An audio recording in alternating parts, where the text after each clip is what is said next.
Welcome back to the 3DD podcast, episode number 3. We're clocking in 3 weeks of the podcast now, and I'm so grateful to all of you who are listening, sending me messages, and the support in general has been very, very nice. So thank you, first of all. This episode of the podcast is Alexia and Monardo. When I think of the major accomplishments in my brief career as a creative, I can fire off a top 3.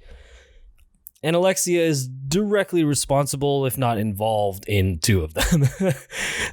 2 years ago, we submitted a video. We worked together on a video submission for the Buff Bunny model search, and she won.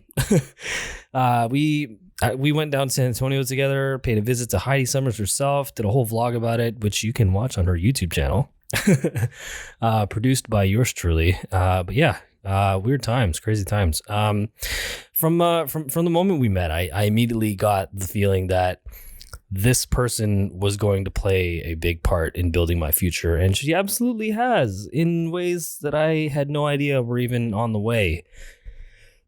She is on the podcast today to spread the message of her own company, I Empower Movement, which she is making tremendous progress with. You'll hear on the show that she and I kind of started to catch our strides, at the same time, around about the same time. We also met at that time. So our growth in our own world has been very closely connected, and I'm so happy to see how far we've both come in our own rights as well as together. So, so enjoy the episode. This was, as it always is with Alexia, a wonderful conversation about mental health and Alexia's practices and self-love, self-care, and everything that she advocates so wholeheartedly for. Just an overall genuine, positive, and just infectiously energetic human being. If you are not a follower, I highly recommend it. You can find links to all of Alexia's socials, including Instagram, TikTok, her company I Empower Movement, and whatever else I can think of. YouTube too. Yeah, that too. It'll all be in the description. So enjoy this episode number 3 with one of my lifetime favorites, Alexia Monardo. Wow, I think I nailed that intro. Okay, I'm leaving. Like, lean in. Hello? Yeah, that's good, actually. Okay. That far away. Or you can, pick it up, too. Oh. Am I... All right. I think we're set to go, so... How are you? I'm good. It's so nice to see you. Thank you for having me. Yeah, there's been a few changes since the last time you were here. Yeah. We're at the window now. I don't know if you know, there's it's not super different. We just, I always knew that, in this place, because before the couch was pressed up against here, and then behind here was just kind of dead space. Yeah, you can use the space so much better now. Yeah, I always knew these windows, they want to be sat at and enjoyed. So I'm I figure out a way somehow. I always wanted my desk to be at the window, but it never worked. Also, there's 2 desks, but I really like it. It's very cozy and quaint in here, and I love your plants so much. Oh, your cat. Yeah. Oh, is she gonna eat me? You might have to keep her away. Is she gonna pounce? No, she won't. Sorry. No, she'll be good. Such a chicken. She just wants to smell you. Yeah, she's getting better with people. Did you ever have pets growing up? Or? Yes, I did. Did you? I used to have a crazy cat named Mickey, and that was the first pet I remember, but this cat was insane. It would come running around the corner and then pounce and jump on you and scratch you. Oh my God. So that's where my fear of cats started initially. Yeah, ours is a rescue.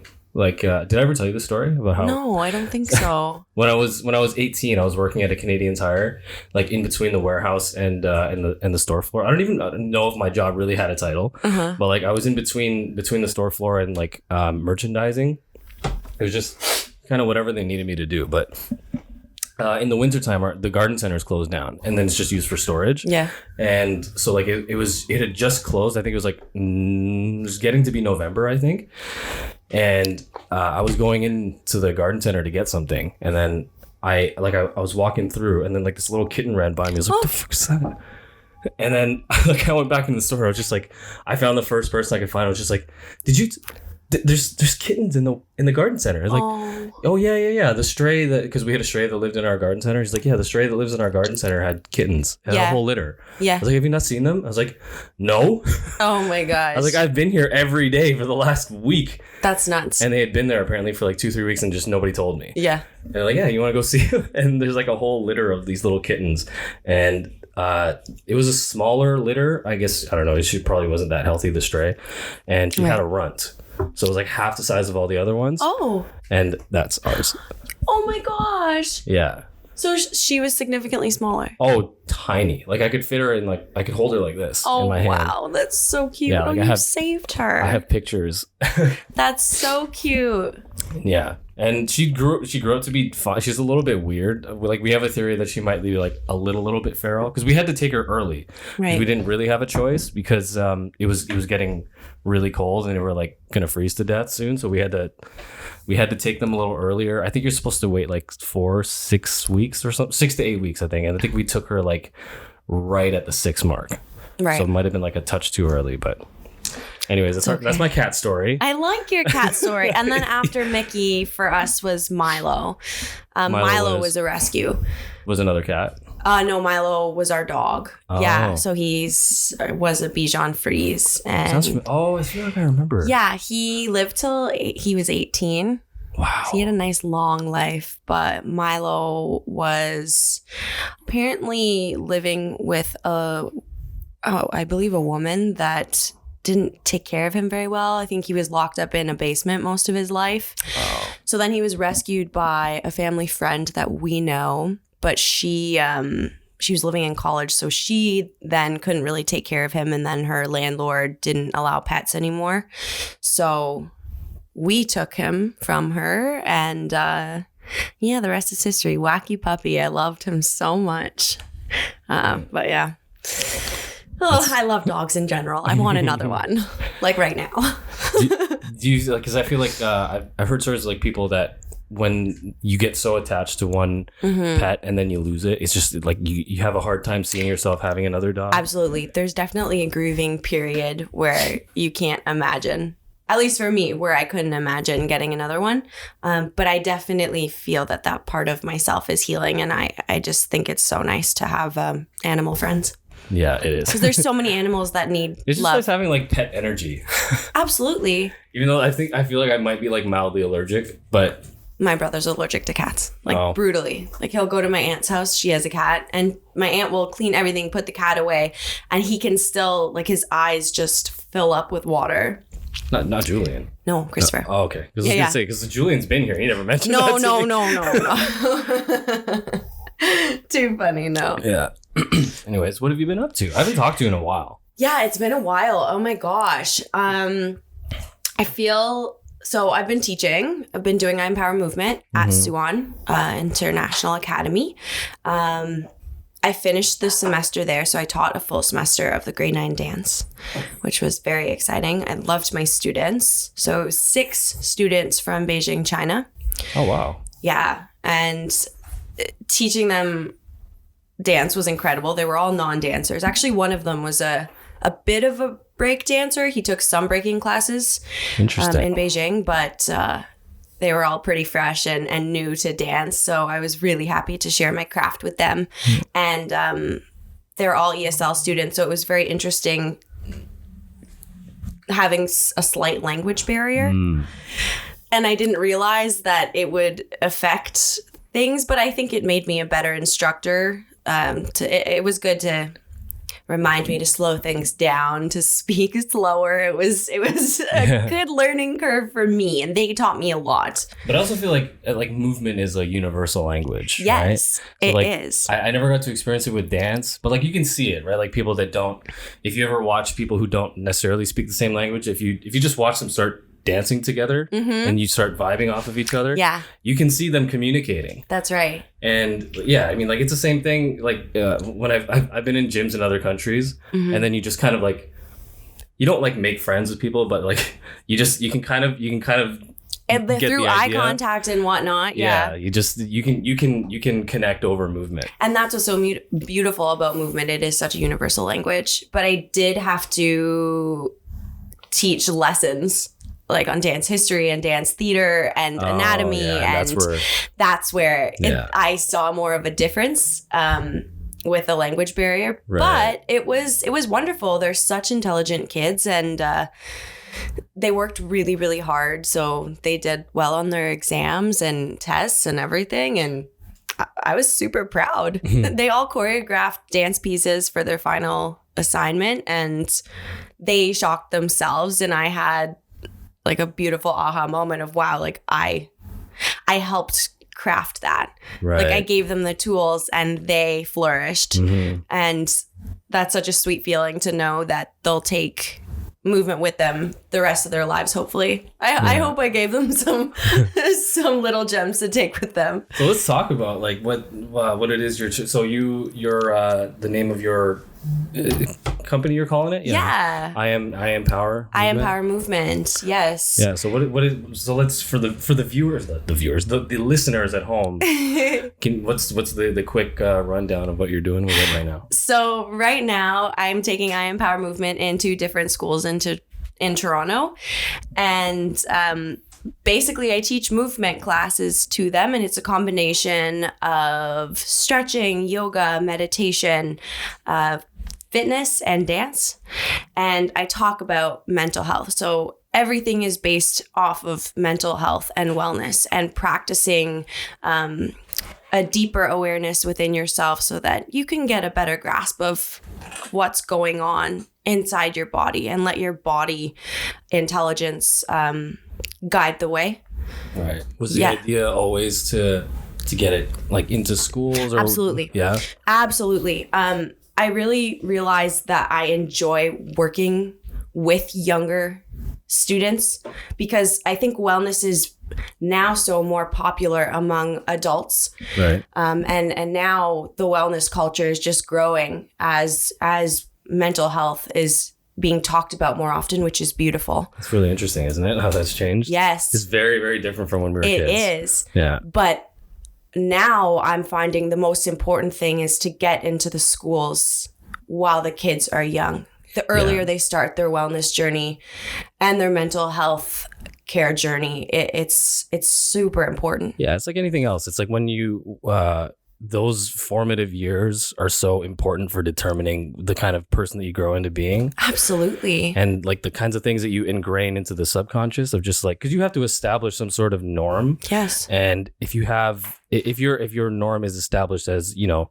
caring for your mental health, then later on you're not fighting against. Exactly. You know, like you're not fighting against what you were raised, which is like for you know, for guys like me, it was always just like shut your mouth, suck it up, and keep moving. Exactly. And if you're raised thinking that's the norm, then you're later on in life, then you're fighting against that. Mm-hmm. You have to get past that barrier. It kind of puts you a step back for like self-care. But whereas if you start with the understanding that it's okay to discuss. That's right. And it's not only is it okay, it's important to care for your mental health. Absolutely. We're encouraging students to dive in deeper into what they're feeling. I think the common misconception about mental health or mental illness, or when you're going through something, is like cover it up with a Band-Aid, like put a smile on, be positive. And sometimes that's not going to work. We need to honor like everything that's going on inside of us, not just the good days. We need to honor all parts of ourselves and every emotion that we feel, because when we're honoring everything that we feel, that part of ourselves is being heard. And I think sometimes when we feel difficult emotions, what we want to do is suppress them and pretend that they're not there. We just want, because we want to feel happy. But when you actually take a moment to hear yourself, to listen to your body, to listen to that specific emotion where you're struggling, it tends to dissipate. That feeling starts to go away. At least for me, I find when I let that voice be heard, when I nurture that sadness, let's say, it starts to go away. Mm-hmm. And it's just a daily practice of diving in deeper to your emotions versus running away from them. So for you, is it like more of a maintenance thing? Of just Absolutely. Like, right. Absolutely. I think maintaining our happiness is it needs to be done every day. I really realize that happiness, you don't stumble upon it. It's not an accident. I've noticed that we need to manifest our own happiness and create and craft it every day. So that means getting to know yourself better, knowing your triggers, knowing what works for you, knowing what doesn't, and then being proactive in your mental health. That's what I Empower movement is. It's being proactive in caring for your mental health versus leaving it and letting things get tangled up in your brain and your body. And then you got to go in. And hopefully it's not too late at that point. Which is me, for anybody who knows me. And that's okay. That's a lot of us. That's a lot of us. It's a constant work in progress. And I think sometimes it's a beautiful thing to be in the midst of all of it. Sometimes that's how the greatest art is created, through the struggles and hard times of people's lives. But the beautiful thing is it's never too late to start. I guess that's the key then, is like the maintenance. Because if anybody looks at your social media anywhere, you're just always this bubble of positivity and happiness, and you're always got a huge smile on your face, and you're always this high level of energy. There's a lot of maintenance that goes behind that. Yeah. And that's what I like to share with my students. I think it's so important to radiate the energy that you want to attract. And that's the other thing that I've learned. If you want your life to go a certain way, you have to vibrate at that frequency with your energy so that you can attract that same energy back to you. Right. And it's nuts. Like the thoughts that you have in your head become your reality. So if you're thinking negative thoughts, more negative things will happen to you. And if you keep thinking, hey, I'm bad at this, I suck at that, I have the worst friends, I have the worst people in my life, you're going to attract more of that negative energy to you, because like attracts like. But if you want to see your life changing, you have to change what's going on in your head first. It's just crazy because it sounds kind of hokey, of just like, it does sound hokey. It does, but it's true. It's true. It's true. Anybody, anyone. like I challenge anybody out there, try it. If you're somebody who just feels like you're just constantly just wading through the shit, just shift your mentality for a day. Yeah. Just look at everything differently. I'm just like that job that you hate going to. Think about the life that it affords you. Yes. Or think about the opportunity that you had to get that job, whereas other people don't. Absolutely. If you just think about things differently, it's not so much. I don't think it's so much that you think good things or you feel good things and then good things happen to you. No. It's just that the same shit is happening to you. You're just reacting to it differently. Absolutely. So when something, let's say quote unquote bad happens, you can't control what's happening to you. You can only control how you react to it. Absolutely. And that's kind of everything. Yeah. And whether something is or isn't a good thing is up to you. And that's where that's why it sounds kind of hokey to say, like, if you radiate a certain type of energy, you'll attract it more. But no, it's not that you're forcing things to happen. It's just that you're looking at everything differently. But also in terms of attracting that, so there is an aspect to that there too. There is, because energy does attract energy with people. Yeah. So if there's, we tend true. to gravitate towards people that we admire because they radiate a specific energy, a specific confidence. Yeah. So in terms of people and that energy exchange, like that's why we're friends with certain people, and that's why we don't blend with other people. That doesn't mean that the other person is bad or wrong. It's just not the same energy that you like to radiate at or to live at. But I think people is the best way to explain energy. Yeah, I think so too. Yeah. Because you automatically know it. Like even with social media accounts, you got to be so careful with that. Like it's not like taking care of your mental health isn't just like the thoughts you're thinking in your head. It's everything you're consuming, to the food you eat, to what you're watching on TV, to the accounts that you follow. Yeah. Everything is going into our subconscious. Everything, you're absorbing it and then you're becoming it. And people are just so asleep on that. And I've taken such a strong stance on my boundaries of what I do allow into my life and what I don't, in terms of my social media and what I follow. Because you never realize a lot of the time we end up scrolling on our phones, right? Yeah, me. Right. And most of us. So if I'm scrolling and then I'm constantly seeing negativity on my feed or posts that just don't align with me or my sense of humor or something that is a personal trigger for me, I know like, hey, that's going to put me in a mood. That's going to shift my energy, my mood. So I'm just going to do everything in my power to censor that. I think it's our responsibility to protect our happiness and protect our mental health. Yeah. And it doesn't mean that you're not a bad person if you have to unfollow someone because their content doesn't align with you. Like, I take no offense, and it's taken me a long time to get here, to take no offense in if people that I know from high school or let's say family, if they don't like my content, if for some reason I'm a trigger for someone, which I don't know why. Oh, I hope not. But like, if for some reason I would encourage them to unfollow me. Do you know? Yeah. It's about putting the ego aside and realizing like, hey, this is good for my mental health and this isn't good for my mental health. Yeah, I think part of that comes with age too. It does. Yeah, like when you start to get older, you start to understand yourself a little bit more. Yeah. Just because like when you're younger, it's like the end of the world when people don't like you, and then you're just gonna bang your head against the wall, just like, why don't they like me? Why don't they like me? Instead of, okay, they don't like me. Who can I find that does like me? Exactly. Which is, it might be a little bit tougher when you're a kid, just because your life is kind of governed by school and going home. But like when you get older and you have more freedom to pick your circle, it's so important to do that. Like that was something that like I only really started taking seriously in the last few years. But the people that it's so annoying to even say it, just because everybody you hear it a million times. But the people you surround yourself, that's the kind of person that you become. That's right. They say the top 5 people that you spend your time with, and it's so true. Yeah. I really want to take this live on TikTok. Are you okay with that? I'm gonna set this up. Sorry. In my little plant jungle, people can see what we're. I love it. We'll only go live for a little bit. I don't even know what's gonna happen. Do it. Bonus points to anybody who finds Alexia on TikTok and syncs the audio from the video. Nobody's gonna do that. Please don't do that. Okay, how do I? Sorry, Kev. 1 second. I just recently started TikTok. Did you? And all of it's just like when I got on TikTok, I was just like, I'm just gonna post some bullshit.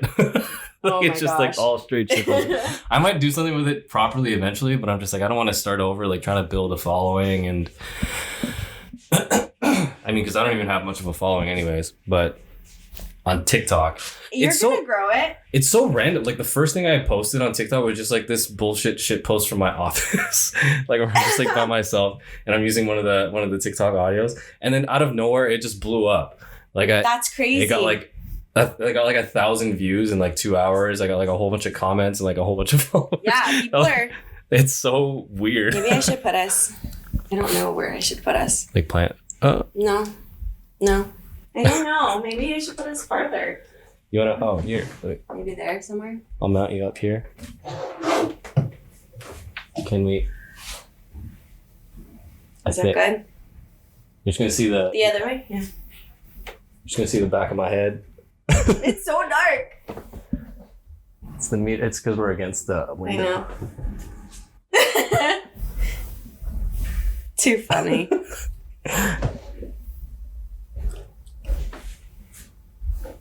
Just take a whole bunch of dead air on that. Does that work? There we go. I think that works. Yeah, that's fine. A little bunch of dead air. That's fine. I don't even know. Yeah, that's what we're saying.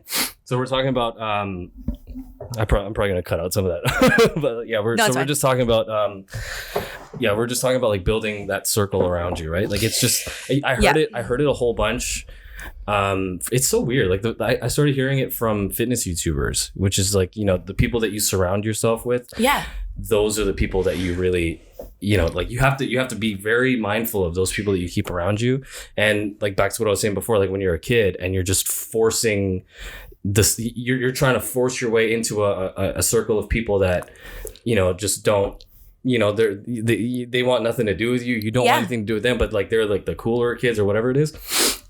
And so you try to change yourself to fit them rather than changing, the people that are around you, which I get it. It's hard to do when you're young, but I mean, I would like to think if you're listening to this, you're probably old enough. Exactly. You can find your own circle. So that's one thing that you got to really look at, right? Yeah. Is those people that you surround yourself with. And like, even as a kid though, you can feel the friction. Like you can feel that resistance in yourself, and you don't know why you feel that way. You can't detect why you feel that like imbalance, and it just doesn't feel right, but your body knows. And that's what I'm saying with diving into your body, listening to your body knowledge and your gut. Yeah.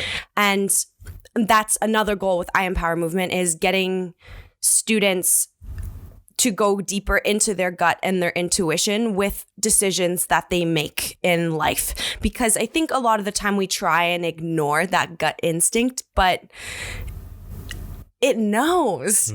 You cannot mess with your gut. Like, I was friends with a few people for a few years, actually. And only recently we had a falling out. And I always dislike when that happens, because it's sad, because you want things to work out with people, but you still have to honor what's going on. Like if a friendship if it's going stale, or if it's not working, or something's not aligning, you have to move forward and grow, and that's okay.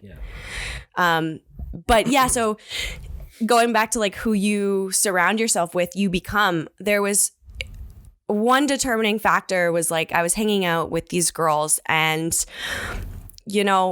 I love the gym. I'm very active. I'm always dancing, moving, yogaing, meditating, doing whatever I can. And we had planned to do a workout together. And I showed up to train them because they asked me to train them. And then I got there and they were just like, oh yeah, like they were just like kind of eating Cheetos, and they were like, can we not work out?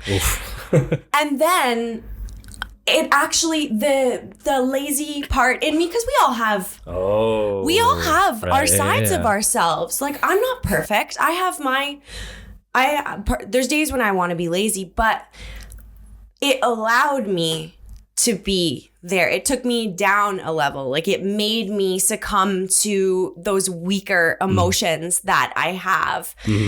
So then I was like, yeah, let's not work out. But you know what I'm saying? You want to hang out with people and surround yourself with people that challenge you and raise the bar with you and push you and inspire you, because you want to become more like that. Exactly. That's exactly what it is.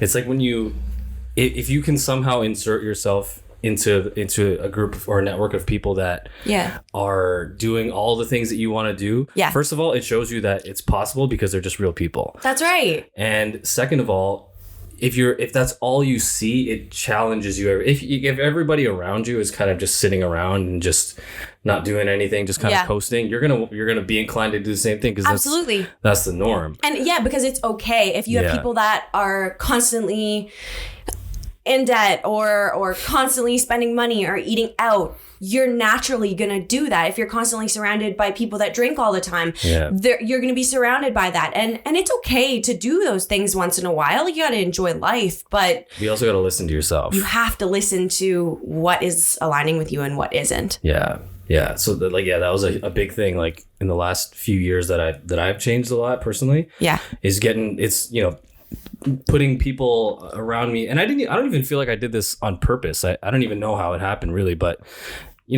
putting myself next to people like you, people like and people like, people that are trying to do things on their own and trying to start things and trying to create things and not, likewise. First of all, not trying to keep themselves just busy. No, and busy doesn't mean happy or successful. Or productive. Yeah. People that are just trying to, the one thing that I've completely tried to just eliminate from my life entirely is just killing time. Yeah. I don't ever want to feel like I'm just killing time. No. I want to feel like I'm using every minute of my day. Absolutely. And I mean, it's a little bit of a double-edged sword because it's good in a lot of ways because it keeps me moving and it keeps me creative and it keeps me working. Yeah.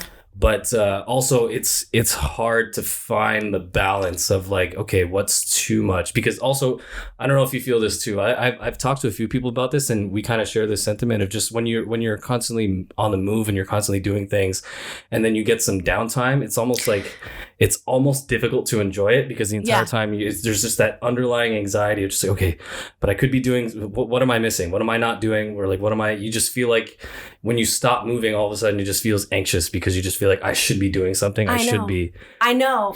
And it's so important to implement active rest into your schedule. And it's quite an art to actually do because working with that guilt, like you're not actually resting if you feel guilty about it.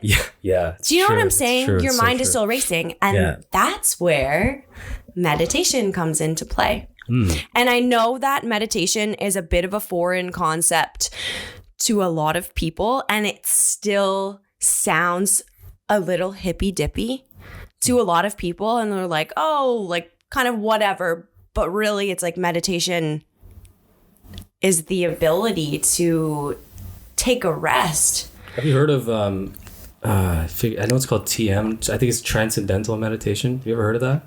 That sounds familiar. It's something that I've heard people talk about on other podcasts. They talk about it casually. But like apparently a lot of people are doing it. Where it's just, I haven't looked into it a whole lot yet, but it's not something that you have to set. It's just 20 minutes of your day. Yeah. There's you can do guided meditations. That's right, and that's what we do in my classes. And I think the hardest thing with meditation is people feel like they're doing it wrong or it's not for them. But that's the beautiful thing. There's no right way. You know how all of our minds are completely unique? Yeah. So that means that we each need to uniquely find a way to meditate that works for us. But basically, the easiest way I can explain it to you is think about you have a machine, like let's say your stove or your microwave. And our brain basically works the same way. So if you turn that microwave on, you just put it on all day, what is going to happen to the microwave? Oh. What's going to happen? I mean, it's like roughly like what it would explode. It would break. Probably exude all kinds of. Exactly. And our minds are exactly the same as that. So our mind needs an opportunity to rest because it goes into overload. We have so many thoughts coming into our brain a day. So we need to actually take a second to allow that to shut off. And the only other time we really get to do that is when we sleep. Right. So you don't even need to meditate for 20 minutes. You can take that 5 minutes or 1 minute. There's 1 minute meditations where you can just literally, all you have to do is close your eyes and work from the top of your head down to the tips of your toes and tell each body part to relax. And just focus on your breathing and expanding your lungs and collapsing your lungs and focusing on that. Or you can focus on, let's say, looking at a plant and taking in the color of the plant, the smell of the plant, how the plant feels. But not diving into thoughts about the plant or what you would do with the plant. You just simply want to sit there and be present. So meditation allows us to be present. And essentially, happiness and gratitude lies in the present moment. So meditation allows us to open a floodgate of so much mental power and mental strength. It's true. It really does. I think it also becomes a lot more important for people like us. If you have very busy minds, oh my gosh, super active, creative minds. Active minds, yeah. It's hard to turn it off. Yeah. And unless you actively do it, it just won't shut off. If you just let it go, it'll just go and go and go. I'm even finding like now being on TikTok. Hey, TikTok. We got viewers? Oh my God, you got viewers. How many viewers do we have? Where do you see the number? It's in the top corner. Hi. I just see join.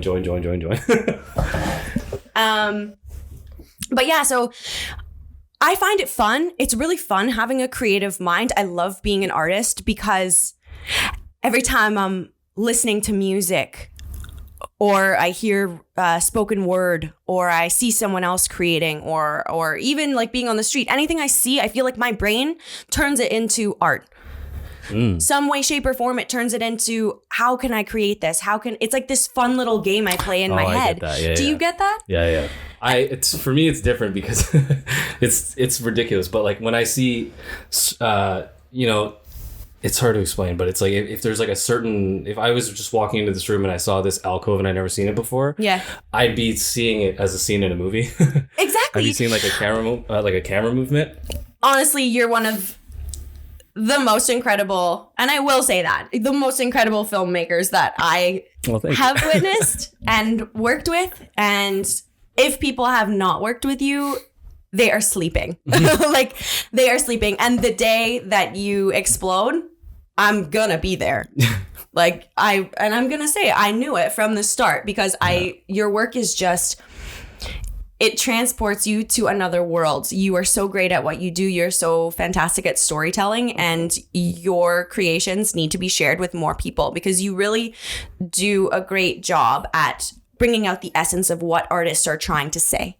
Oh, you make me cry with this. No, but I'm serious. That's the first thing when I met you and I saw your work, like, it was just your videography is so stunning. It's beautiful to look at, and especially when you take your higher shots with your drones.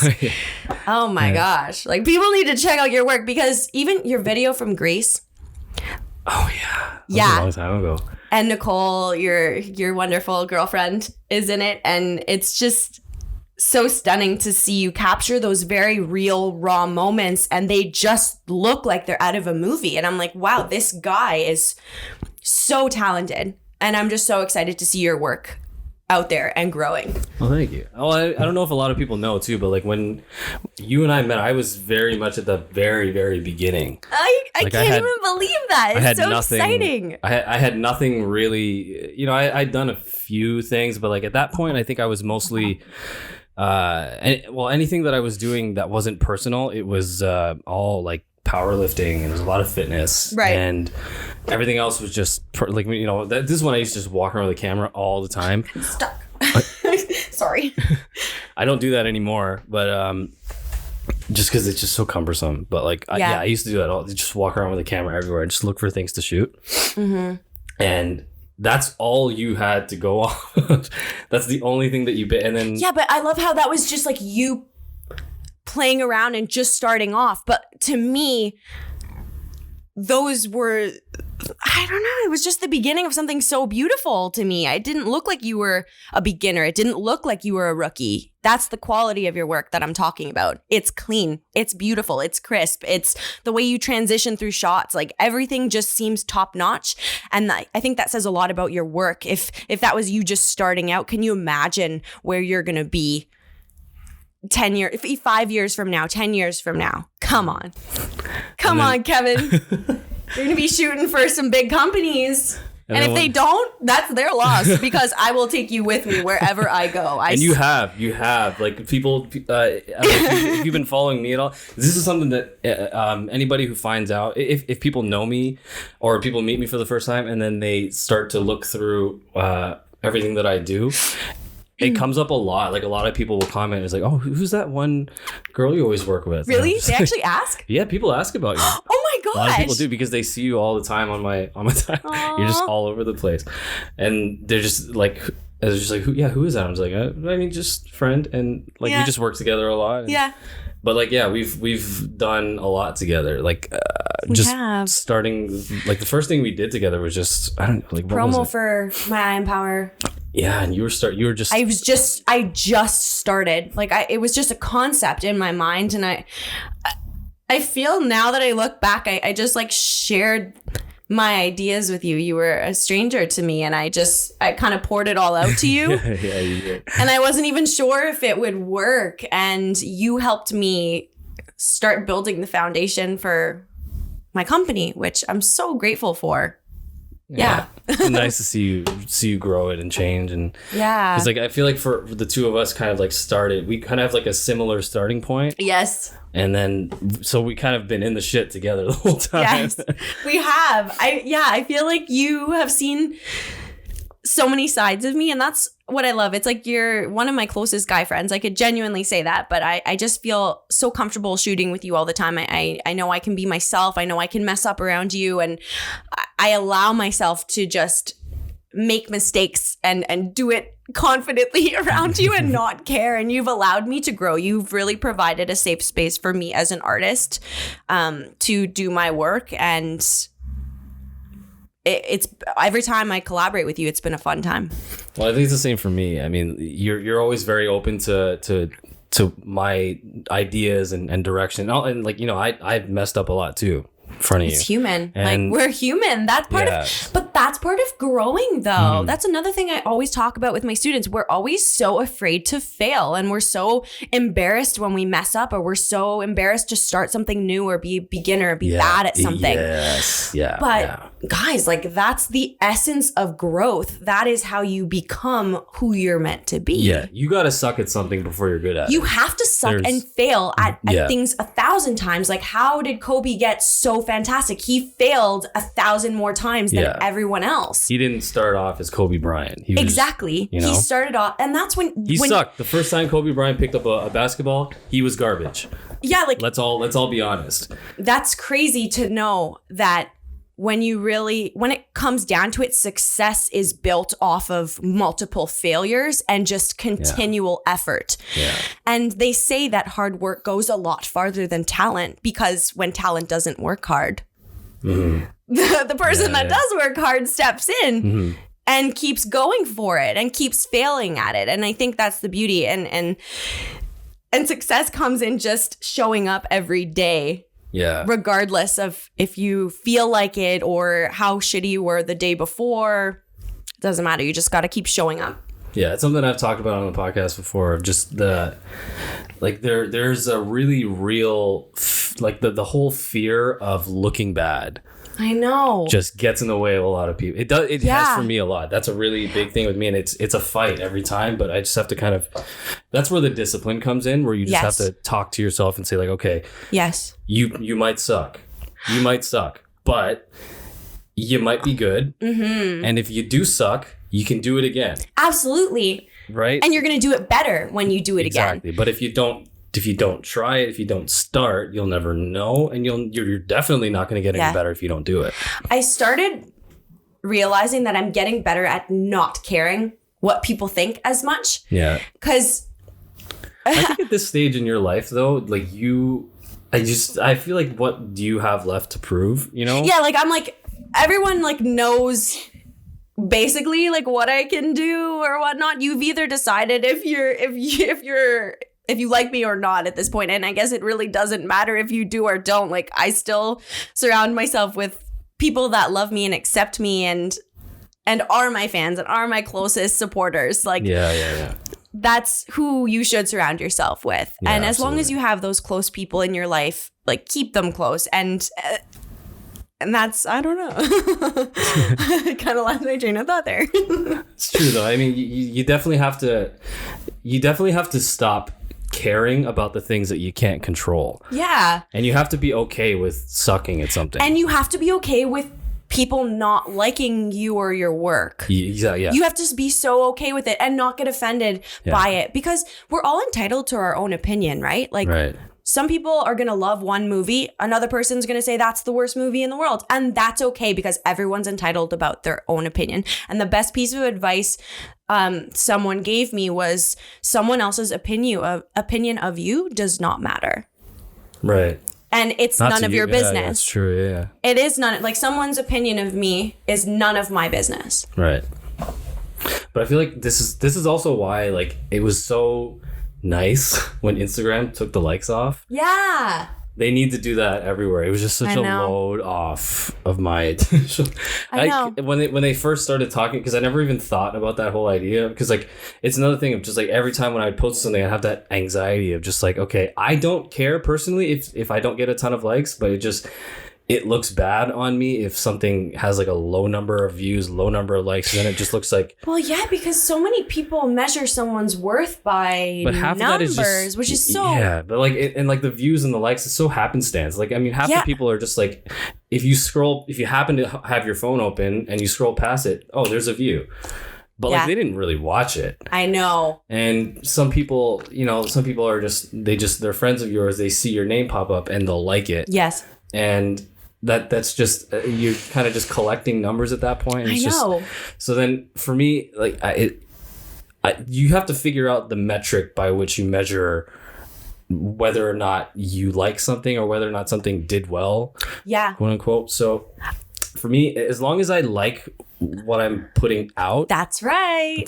As long as your own work makes you happy. Yeah. That's the most important thing. Like so even being on TikTok, like I'm a new TikToker and it's fun. And I really realized that, hey, like it's a booming platform right now. If you're not on it, I suggest you get on it. If you are a Gary Vee follower, he talks about this so much. It's because there's so many people on the platform right now. There's billions of people on TikTok. Yeah. So that's billions of chances to get your work seen, to get whatever you're trying to do, whatever you're trying to promote, say, grow. There's more chances of people seeing it on TikTok right now than on Instagram. TikTok is crazy. TikTok is crazy.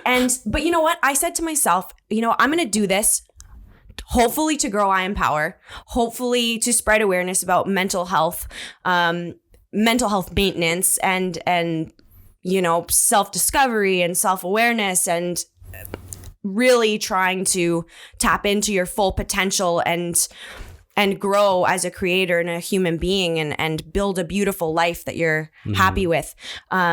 And I think hopefully TikTok will be a nice, fun platform to do that or to start building something. But like I said, I'm only doing this if I am committed to having fun. Yes, that's platform. Very, very important. I said I'm only going to do this if I commit to having fun. The moment I start taking it too seriously, nope. So I like a lot of the videos that I'm starting to make. I crack myself up. They're probably not funny at all. But I enjoy them. And I don't even care if they don't get views or likes or whatnot. I'm having fun creating them. Mm-hmm. Yeah, that's the most important thing. Yeah. But that's also another thing that comes with age is just not caring. Yeah. Because you realize how it's pretty rare now to find something that is genuinely fun to you. I know. Everyone's so desensitized to everything because everyone's always looking for the next best thing. Yeah. Right? Yeah. Bigger this, more money, more clothes, more shoes. It's so hard to entertain yourself. Even crazy entertaining videos aren't even that entertaining anymore. People doing backflips off of buildings because everyone's trying to one up the other person. And it's so normal. It's so normal that you can't even entertain people anymore. Yeah. So when you find something that's genuinely you have a good time doing, you have to really, really hang on to that. Exactly. And sometimes people because I get it from an outside perspective. It looks like I do a lot of stuff, but and I do kind of, I stay busy. You're a busy guy. I stay busy, but everything that I'm doing, I actively try to make sure that, and I lost this for a little bit in the last year, which we can talk about, but now my focus is solely on things that I find fun. Yeah. And things that I like making, things that I like doing. Absolutely. And things that are going to challenge me creatively. And it's just... And when you find something that's fun, it's not hard to spend hours and hours and hours on it. No, exactly. You can blow a whole day on something and not feel bad about it if you had fun. Yeah. If you're working on something that it might be good, it might be good for a career, it might be good for, it might look good on the outside. Mm-hmm. But if you're not having fun doing it, that 8 hours you spent on it is going to be the most miserable 8 hours of your life. Yeah. Whereas if you're doing something that's really fun to you, something you've always wanted to do, and something you're just having a blast doing, those 8 hours are just nothing.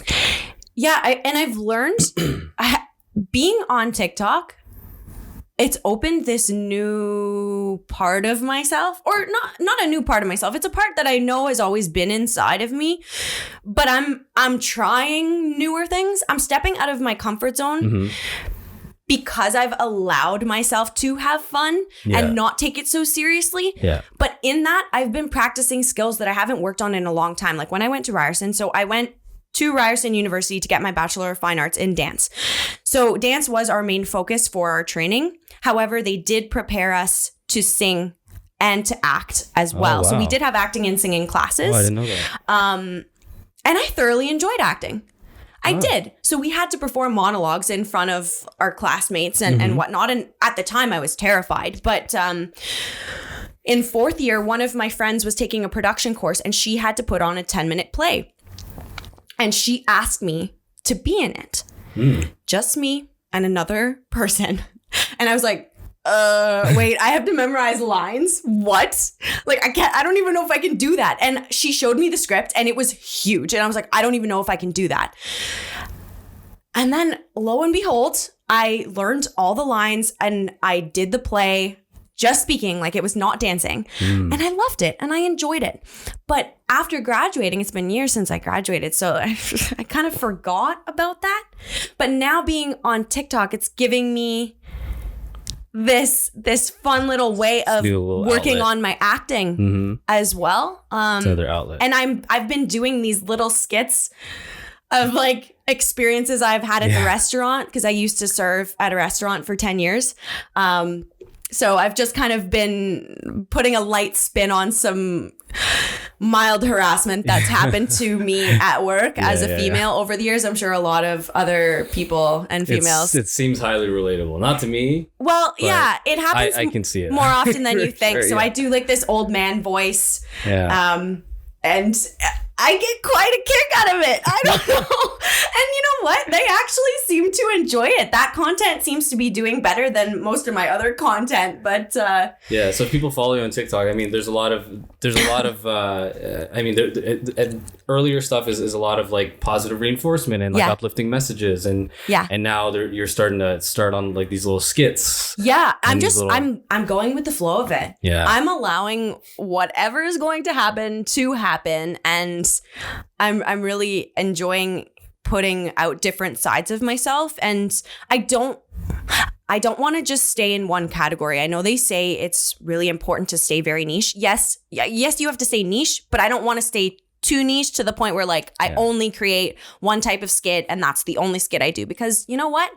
That's not authentic to who I am. No, yeah. I'm not just going to conform to a platform in hopes to just get viral by doing one itty bitty thing. Like, I'm committing to being on a platform to share who I am and what my voice and message is.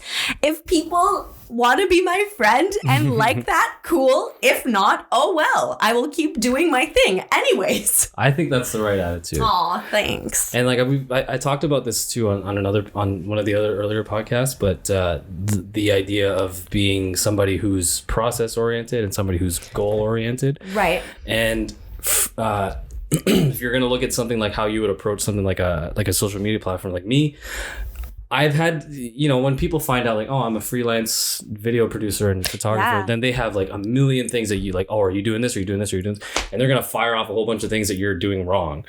And like, and they're like, you have to do this. You have to plan your grid out. You have to do weddings. You have to do these things. And I'm like, actually, I don't. Exactly. Actually, I love that you said that. Actually, I can just kind of do whatever I feel like. And if I'm strictly only focused, because I've never been like a particularly goal-oriented person. So if my only motivation is I want to be a busy, wealthy video producer, then sure, I know that there's pretty time-tested avenues of getting there, but they don't sound like fun to me. Exactly. And that's so important that you said that, because in life, when you do anything, I would strongly encourage people to do it in your way. Yes. You have to do things in your way. Like the gym, for example. When I was younger, I always thought of working out as running. For some reason, in my mind, I thought, okay, I'm on a treadmill, the runners, the sweaters, like they got to be like almost throwing up. Like that's fitness. That's fit. Yeah. And learning that's not all fitness is, that's not the one way, that's not the only way, is the most liberating feeling in the world. Yeah. And you can apply that to anything that you're doing in life. You do not have to do it someone else's way. You have to do it your special way. You have to make it your special little routine, and take the pre-workouts that you like taking, and wear the clothing that you like wearing, and just bring your individuality into the world, because the world doesn't need another copy of, your favorite YouTuber. Yeah. They're them. They're special for being them. Yeah. You are special for being you. Yeah.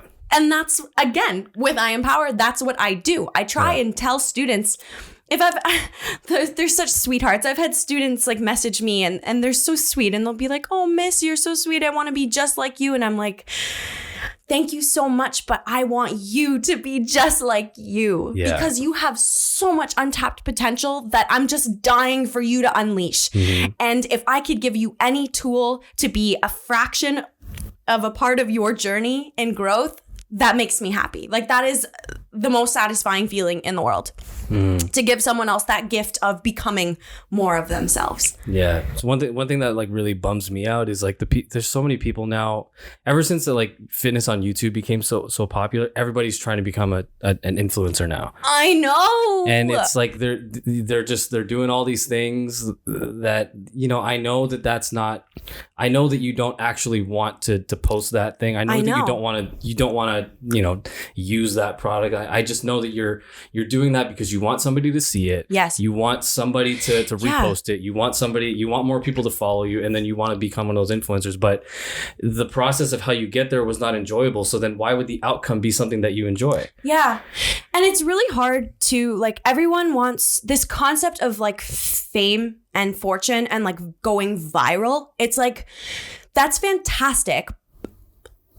But like, what is your purpose? Yeah. What are you going to do with your platform should you get there? Because I don't think people realize the responsibility that they have. At least I feel that way. I think when you do go viral, that is a massive opportunity for being a great influence on the world in a beautiful way. And some people don't take that responsibility in a good way, I find. And it's so sad to see like a lot of negativity spread online through people that are super viral, and they don't even realize like how many young kids I know what you're saying. Look up to them.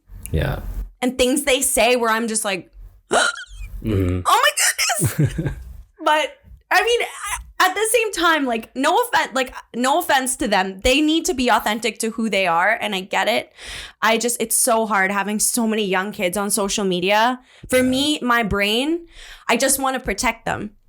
That's where my brain goes. And I know that we can't protect kids from everything. They need to learn, they need to grow. That is how they change. But I just know that with great power comes great responsibility. Yes, Spider-Man.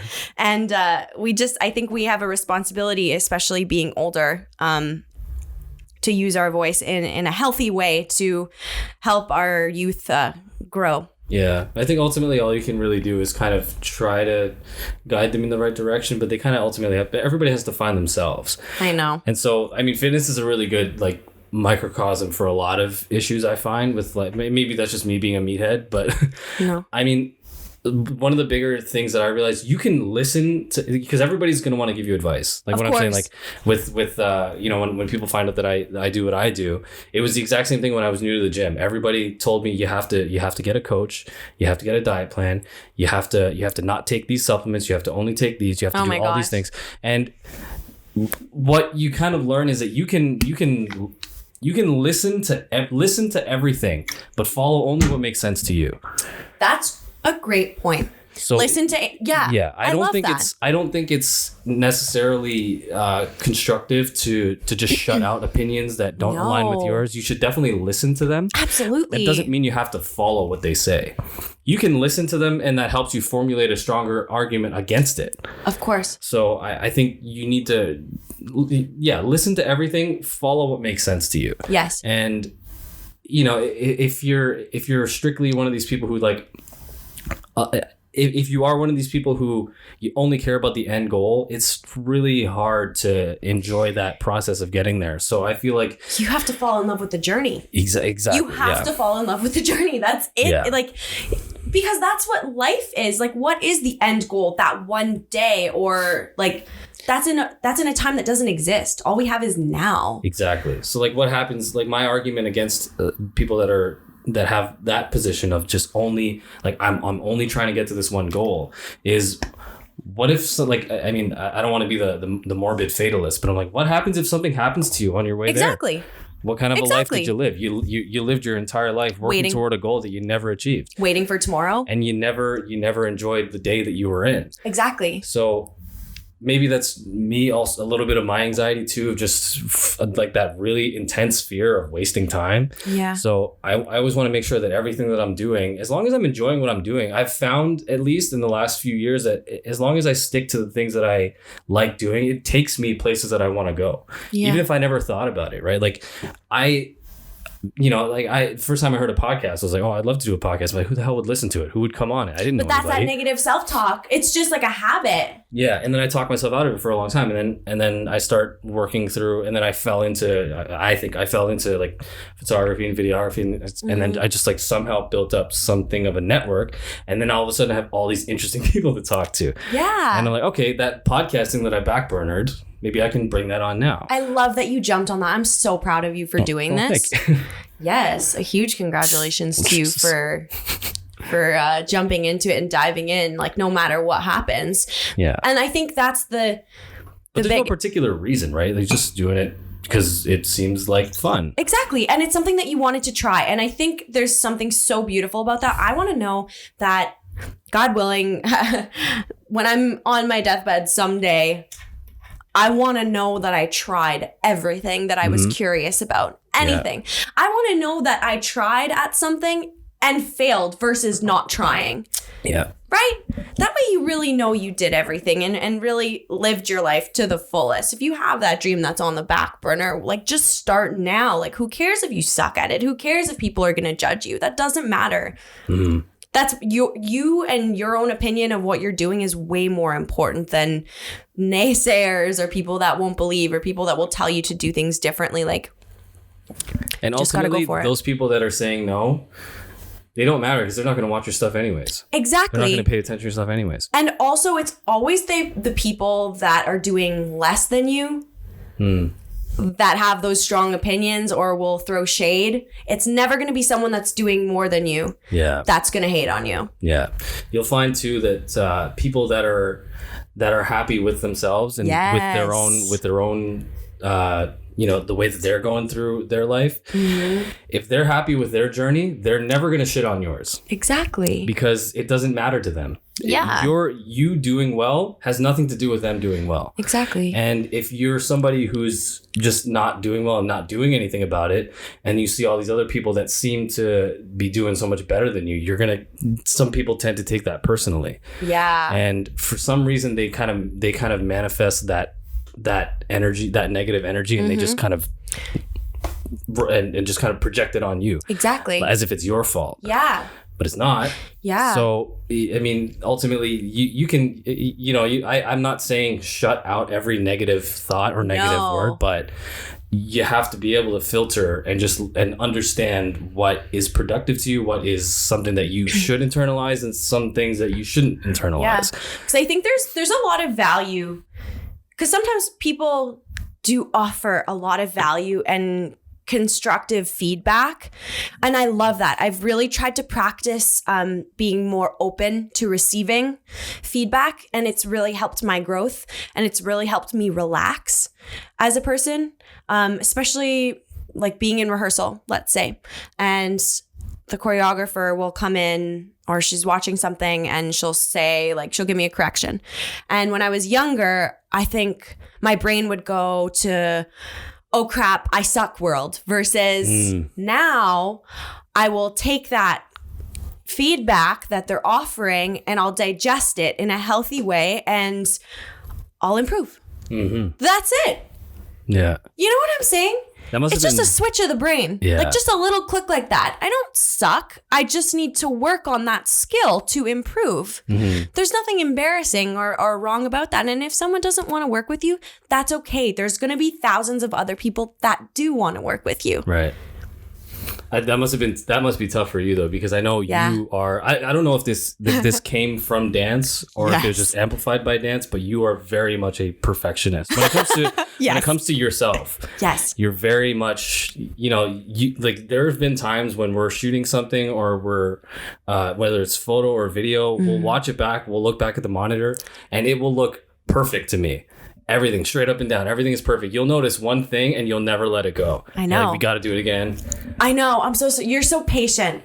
But like, You're so patient with me. But I think it was you. You said something about details. You said it on your social media.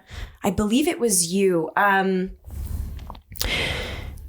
Something about if you don't care about the details or you don't think someone will notice the details. Oh, it accumulates. It does Yeah, accumulate. Yeah. And if you don't pay attention to the details and don't look at things on a granular level, not only with art, but in life, like you'll end up with a messy product. Because think about your life this way. If you spend every day saying, I don't care, I'll do it tomorrow. Maybe I'll try that, but I don't know. Yeah. You're going to live a life of I don't knows consistently. Yeah. Versus actually waking up with a plan saying, okay, my goal is to go to the gym every day or at least 5 times a week, and you set yourself on that path. You start to go in the line that you want to go versus this scattered line everywhere. The details are very important. The details do matter. Yeah. Always in life. Yeah. I talked about this too with another videographer that I know. We had a really good conversation. If you haven't listened to that, episode number 2. But yeah, the details are what makes it look that's what makes it yours. When you look at a piece of art, or you look at a video, movie, or whatever, as the viewer, you might not be able to pinpoint everything that made the shot. Exactly. But if there's something that's missing or if there's something that's wrong, your mind will pick that out right away. Yes. But the whole, if you can manage to polish every single detail, then in the viewer's eyes, it all just makes sense and it all just looks right. Yeah. And they'll never be able to tell you why, but it just all looks right. And it's your job to construct that entire piece to where there's nothing missing. There's no detail that was missed. Yep. Because if something is off, if something is wrong, something is not in line with the rest of it, people will notice. They might not be able to pick it out. Yeah. But they'll be able to say, like, there's something about that I just didn't like. And that little, I don't know, that little thing that they can't pinpoint, that's a detail that you missed. And when we were talking about it, like, her name is Nicole Shapiro.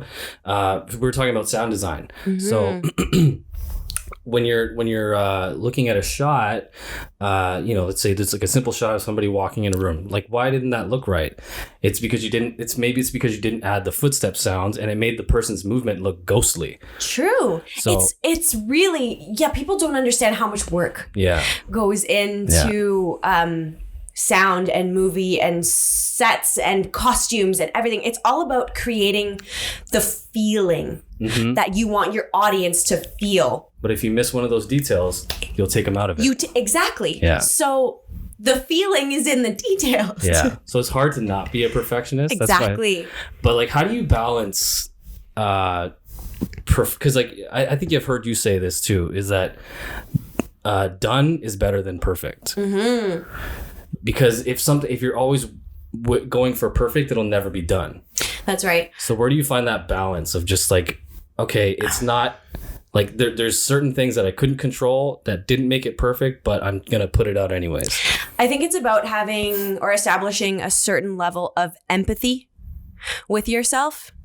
Okay. You need to be empathetic with yourself and allow yourself to not be perfect and realize that perfect is just this construct that we've built up that really doesn't exist. And we all believe that we want perfection because we think that's where happiness lies. And it's really this freeing feeling when you realize that it's better when it's imperfect. Mm-hmm. I think that's what makes you a beautiful individual. I think that's what makes you relatable. And relatable, absolutely. Yeah. People love content that they can relate to. And I really think that people's imperfections are what make them so beautifully unique. It's like when you're watching a Nikki Blackheader video and she clearly just woke up 5 minutes ago, like her makeup's not done, her hair's a mess.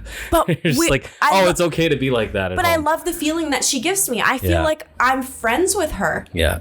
I never actually thought I'd win her that competition that she had. Honestly, with you, I have no doubt about anything. I was shocked. I literally got out of the shower and I looked at my phone and it said Nikki Blackheader tagged you in something. I almost died because I love her so much. But I won some fit jeans and they're great. Any fitness people, any fitness girls with big booties, those jeans are fantastic and so comfortable and so they fit very, very well. One of the hardest things to do is if anybody who lifts any kind of weight, you know the pain of finding pants that fit. Yeah. That's why I'm so glad that in 2020 stretch is a thing. Yeah. It's like, oh my God, I would never wear jeans. Yeah. If I had to wear jeans as they have always been made, for a long time I just didn't wear jeans because they just don't fit my legs.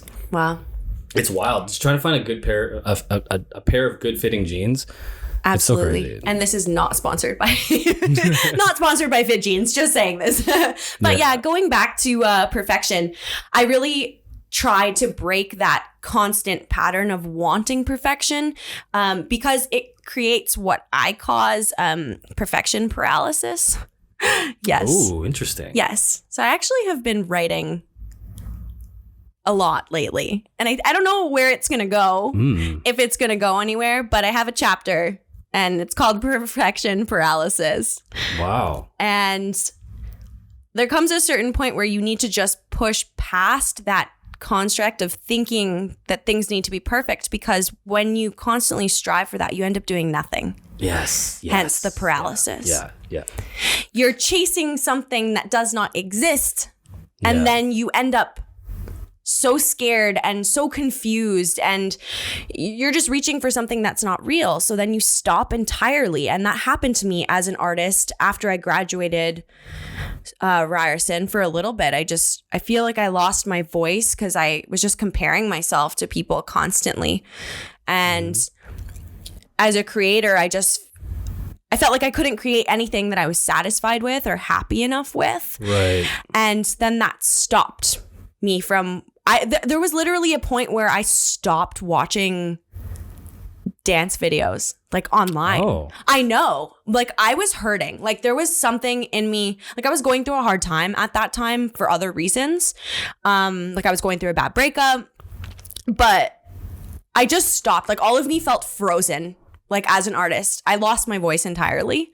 And I really realized that I just needed to take a step back and look at what I do have to offer, look at my strengths and start working with those. And once I started focusing on my strengths and the things that I'm good at and accepting that imperfection is a beautiful thing, you kind of find this nice little middle ground where you can just create and be you. And you got to approach your work with curiosity versus perfection. Come to it with a curiosity of, hey, if I try this, even if it fails, I mean, it could be a cool little science experiment that will lead me to something else. Right. So everything is treated like a nice little scientific experiment that's going to help you grow into a new form of yourself. It's interesting you say like being empathetic to yourself in the context of being a perfectionist. Because I'm thinking about it right now and I'm just like, I wonder if that whole... I'm like developing a theory in my head. This is how my brain works. Yes, do it. Can you pass me your... I want to hear this before you do. Hello, people. There's 6. There's 6 people. There's 6 of them. Stuck around for however long we're doing it. So exciting. So, I mean, if you're thinking about like perfectionism, like stopping you from being productive, I wonder if it's not exactly, if you're using, the perfectionism almost as an excuse because of Yes. another That is a great one. subconsciously you're like you're really bothered about something else, but you're manifesting it as like a perfectionism thing, so that it optically it's like, oh, it's not that I'm anxious about something, or it's not that I have like a crushing anxiety about what everybody's going to think of me. It's that, no, it's not perfect. And you just kind of, it's, you know what it is? It's so funny that you say that. I actually read about this. It's an easy out for us to, it's a great excuse. Yeah. It's a beautiful, perfectly strung together excuse. Yeah. I can't do it right now because it's not perfect. Exactly. The timing's not perfect. I'm not perfect. I don't have enough money. I don't have this. I don't have that. Like, it's not the perfect scenario for me to create. Therefore, I will not. And then you're excused. So it makes our ego feel a little bit better. Yeah. And these are hard things to talk about. A lot of people get offended so fast when they hear these things, but it's so important to go into these thoughts with an open mind. Yeah. Because that's when you are able to think about things differently, you're able to grow, like, versus just staying the same in your old patterns. Like, I'm so intrigued by breaking old patterns. I guess that's another reason why I started I Empower. Okay. Because I wanted to override whatever I was going through. I wanted to take control over my life, and I didn't want to just wake up feeling like, is this really all there is? Do I really have to wake up feeling sad? So I wanted to make sure that so then I started reading, and I read so many wellness books, and I just fell in love with them, and they were healing me, and I was learning new things, and I really realized that our happiness is in our hands, and if we're going to create something or not, it's in our hands. And it all goes back to talking to yourself in a kind, empathetic, understanding, nurturing way. Like, if you can wake up in the morning, or wake up, and if you're having a crappy day, if you can talk to yourself like you would talk to a child, or you when you were 2 or 3, and treat yourself that way, you find you're a lot more productive. Like, way more productive. So do you think you're going to keep the I Empower movement? Do you think you're going to keep it with like schools and organizations like that? Do you ever see yourself putting it out in a way that's maybe more accessible to like the public, or like you're following it? I mean, because I feel like you have a lot to offer with it. Thank you. I would love to take it more public, and I guess I'm still in the process of coaching myself through that. I think a lot of it is intimidating when you start something all by yourself, because you always wonder, like, will I be able to handle that once I get there? Right. So I think the way I've started now is warming me up for something bigger. I genuinely do feel like that. It is my dream to stand on stage and talk to thousands. But again, process oriented about this, right? Yes. If you're only focusing on the process, you're thinking about today, tomorrow, and whatever, you're thinking about what's going on right now, and you're not thinking about what happens, when you're, in front of millions, or if you ever get to that level, then you don't have to necessarily, I don't think you necessarily have to worry about whether or not you're going to be ready, because if you're focused on the process of what you're doing today, what you're doing right now, then by the time you get to that level, you will have been preparing for it the whole time. There is part of me that feels like I have been preparing my whole life for it. It's coming together. Like, you seem to step up in challenges when life pushes you. I feel like every time I get comfortable, life is like, here's a new one. Here's a curveball. It's time for you to level up. And I love that life does that. I love that the universe throws you new challenges every time you start to get comfortable. It's so important to do things that you naturally have a resistance to. Oh my gosh, you're so right. Because your body naturally, your mind too, naturally wants to preserve. Yeah. And it doesn't want to do things that are uncertain, and doesn't want to put itself in situations where you might experience discomfort. But I mean, those are the way, like a muscle tears before it grows. Yeah, exactly. So you got to do some damage to rebuild on top of it. And I think that you gotta be able to put yourself in those situations. Not easiest, but I mean, for me, the best way that I found to force yourself to grow is just throw yourself into something that you don't necessarily know for sure if you can handle it, and just work your way out of it. Yeah. Because I mean, if you mess it up and you fail at it, you failed at it. Exactly. But if you, I mean, for me, I've found that I've somehow been able to work my way out of every situation, and even though not all of them came out, perfect per se, right? There's always some kind of benefit that comes from it, some kind of growth, some kind of lesson, something that you're going to do differently next time, and also just the mental fortitude of knowing that, okay, that seemed terrible, but it didn't kill me. I'm fine. Yeah. I can go and do something else tomorrow if I wanted to. Right. And I think that's one of the ways that you have to force yourself through. And it's not easy to do that. No, it's not easy to do that at all. It's something that you have to actively challenge yourself. You have to coach yourself through it. Yeah, you definitely do. It takes time to build mental strength. It really does. It's such a practice. Like anything, it takes practice and time and dedication. You got to keep showing up for yourself. Yeah. But okay, so we've been going for like over an hour now. I could talk to you all day and just never get bored. But is there anything else you want to plug? You want to talk about? Or how? Yeah, everything seems to be going well with I Empower Movement. Yeah, it's going great. In May, I'm planning to do a traveling workshop. So I'm going to a few different schools to focus on Mental Health Awareness Month. So I'm actually probably going to need you for your videography services. I'll follow you anywhere. You know that. Beautiful. Yeah, I have. We're going to do a presentation at Suwon. They're going to want us to present at both campuses.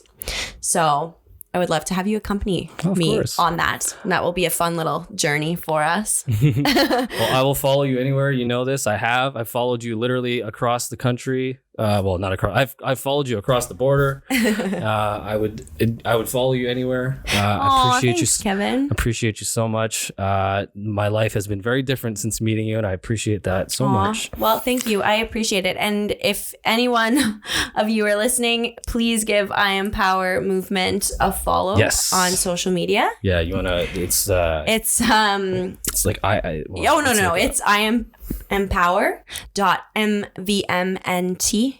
You got it. Yeah. Yes. Yeah. So thank you for being here. Thank you for talking to me. Thank you for having me.